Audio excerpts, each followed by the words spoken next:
नमस्कार, मैं हूं अंकुर और आप देख रहे हैं सत्यहिंदी.com। आइए एक नजर डाल लेते हैं अब तक की सुर्खियों पर। आरजेडी के वरिष्ठ नेता और राज्यसभा सांसद मनोज झा ने रेलवे द्वारा गैर संरक्षक श्रेणी के 91,000 पदों को खत्म किए जाने की अखबार की कटिंग को ट्वीट कर मोदी सरकार पर हमला बोला है। मनोज झा ने कहा कि आज़ादी के अमृतकाल में बेरोजगार युवाओं के लिए निराश कर देने वाली खबर ही उनके हिस्से में है।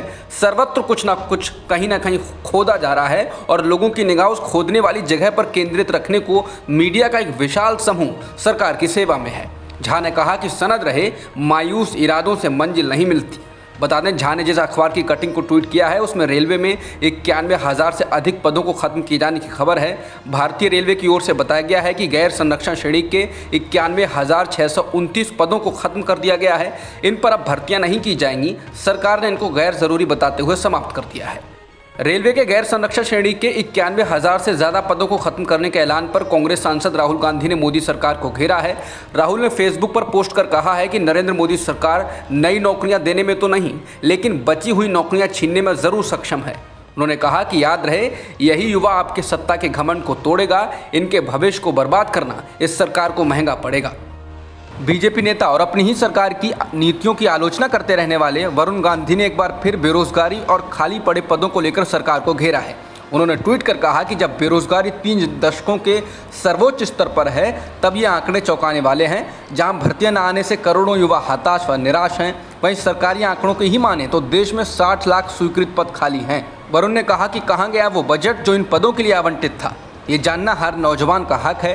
ट्वीट में वरुण ने इसके साथ एक सूची को ट्वीट किया है जिसमें बताया गया है कि किस विभाग में कितने रिक्त पद हैं और कुल रिक्त पदों की संख्या 60 लाख से अधिक है। बता दें, वरुण गांधी ने किसान आंदोलन के समय में भी खुलकर किसानों के पक्ष में आवाज़ उठाई थी, जिसके बाद से वो लगातार सरकार की कमियों पर आवाज़ उठाते रहे हैं। प्रधानमंत्री मोदी ने आज गुजरात के राजकोट में एक रैली को संबोधित करते हुए कहा कि इन 8 सालों में हमने किसी भी भारतीय का सिर झुकने नहीं दिया है। पीएम मोदी ने कहा कि मैंने पिछले 8 वर्षों में राष्ट्र की सेवा में कोई कसर नहीं छोड़ी। मोदी ने कहा कि मैंने ना तो अनुमति दी है और ना ही व्यक्तिगत रूप से ऐसा कोई काम किया है जिससे आपको या भारत के किसी भी एक व्यक्ति का सिर शर्म से झुकाना पड़े। उन्होंने कहा कि पिछले 8 वर्षों में हमने उस तरह के भारत के निर्माण के लिए ईमानदार प्रयास किए हैं जिसका महात्मा गांधी और सरदार पटेल ने सपना देखा था। देवबंद में जमीयत उलेमा हिंद की सभा में मौलाना महमूद असद मदनी बेहद भावुक हो गए। मदनी ने शनिवार को कहा कि हालात मुश्किल हैं, लेकिन मायूस होने की कोई ज़रूरत नहीं। काशी में ज्ञानवापी मस्जिद विवाद, मथुरा में कृष्ण जन्मभूमि विवाद सहित तमाम मामलों के शोर के बीच हो रही जमीयत की ये सभा बेहद अहम है। ये 2 दिन तक चलेगी। इस सभा में बड़ी संख्या में मुस्लिम धर्म गुरुओं के साथ ही बुद्धिजीवी भी भाग ले रहे हैं। मदनी ने कहा कि बहुत सारे लोग राष्ट्र निर्माण, राष्ट्र सुरक्षा की बात करते हैं, लेकिन जुल्म बर्दाश्त कर लेना, अत्याचारों को सह लेना, बेइज्जत हो जाना और बेइज्जत होकर भी खामोश रह जाना कोई हमसे सीखे। मौलाना मदनी ने शेर पढ़ते हुए कहा कि अपनी ही बस्ती में हमसे अपनी ही बस्ती के लोग पूछते हैं कौन सी बस्ती के हो, क्या नाम है। उन्होंने कहा कि हमें मुल्क में अजनबी बना दिया गया है। ज्ञानवापी मस्जिद विवाद मामले में मस्जिद कमेटी ने वाराणसी कोर्ट से सर्वे की तस्वीरों और वीडियो को सार्वजनिक रूप से शेयर करने की अनुमति न देने की मांग की है।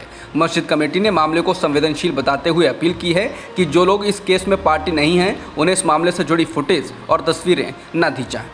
हरियाणा में विधानसभा चुनाव 2024 में होंगे, लेकिन आम आदमी पार्टी अभी से चुनावी मोड में आ गई है। आप प्रमुख अरविंद केजरीवाल 29 मई को कुरुक्षेत्र में एक रैली को संबोधित करने वाले हैं।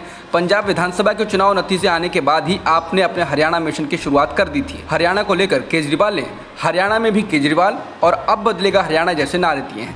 पार्टी के सूत्रों ने कहा कि नगर निगम और पंचायती राज चुनाव से पहले चुनावी बिगुल फूंकने के लिए कुरुक्षेत्र में रैली का आयोजन किया जा रहा है। कुरुक्षेत्र रैली को सफल बनाने के लिए पार्टी ने पूरी ताकत लगा दी है। आपके राज्य नेतृत्व ने जिलों में लगभग 1500 बैठकें कोने कोने में की और दावा किया कि रैली में लगभग 2 लाख लोग शामिल होंगे। पंजाब में आम आदमी पार्टी ने राज्यसभा चुनाव के लिए इस बार 2 पद्मश्री चुने हैं। पिछली बार बाहरियों को राज्यसभा भेजने के कारण घिरी आम आदमी पार्टी ने इस बार पद्मश्री संत बलबीर सिंह सींचेवाल और पद्मश्री विक्रमजीत सिंह साहनी को राज्यसभा के सदस्य के रूप में नामित किया है। बता दें कि 10 जून को 15 राज्यों में 57 राज्यसभा सदस्यों का चुनाव होना है। इसमें पंजाब में 2 सीटों पर चुनाव होना है। दोनों उम्मीदवारों की घोषणा करते हुए पंजाब सीएम भगवंत मान ने एक ट्वीट में लिखा, मुझे बताते हुए बहुत खुशी हो रही है कि आम आदमी पार्टी 2 पद्मश्री अवार्ड से सम्मानित शख्सियतों को राज्यसभा मेंबर नामजद कर रही है। दिल्ली हाई कोर्ट ने international music franchise Coke studio और कुक स्टूडियो नाम के एक दूसरी कुकिंग प्लेटफॉर्म के बीच ट्रेडमार्क उल्लंघन विवाद को मीडिएशन के लिए रेफर किया है। जस्टिस प्रतिभा एम सिंह ने कहा कि पहले मध्यस्थता के जरिए विवाद को सौहार्दपूर्ण ढंग से सुलझाने का प्रयास किया जाना चाहिए। इसलिए कोर्ट ने मामले में मध्यस्थ के रूप में कार्य करने के लिए वरिष्ठ अधिवक्ता राजीव विरमानी को नियुक्त किया है और दोनों पक्षों को 31 मई को उनके सामने पेश होने को कहा है। दरअसल कोर्ट निखिल चावला के उस मुकदमे पर सुनवाई कर रहा था जिसमें उनका कहना था कि वो द चावला ग्रुप के रूप में एक फर्म ट्रेडिंग के मालिक हैं और कुक स्टूडियो नाम का लोकप्रिय ऑनलाइन प्लेटफॉर्म चला रहे हैं, लेकिन उनको कोक स्टूडियो की ओर से इसको लेकर नोटिस भेजा गया है और ये नाम इस्तेमाल न करने से को लेकर कहा गया है। कोका कोला की ओर से पेश वकील ने कोर्ट में तर्क दिया कि कुक स्टूडियो का मार्क उसके मार्क कोक स्टूडियो का उल्लंघन होगा। हालांकि फूड ब्लॉगर का कहना है कि दोनों मार्क अलग हैं और कलर कॉम्बिनेशन में पूरी तरह से असमानता है। इसके अलावा कुक और स्टूडियो भी सामान्य शब्द हैं। दलीलें सुनने के बाद कोर्ट ने दोनों पक्षों को मध्यस्थता के लिए पेश होने को कहा।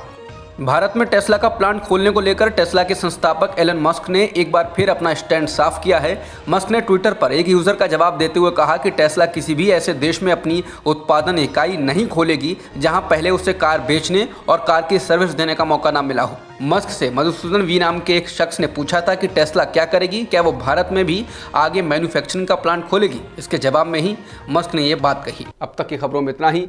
बाकी खबरों के लिए बने रहिए सत्यहिंदी.com के साथ।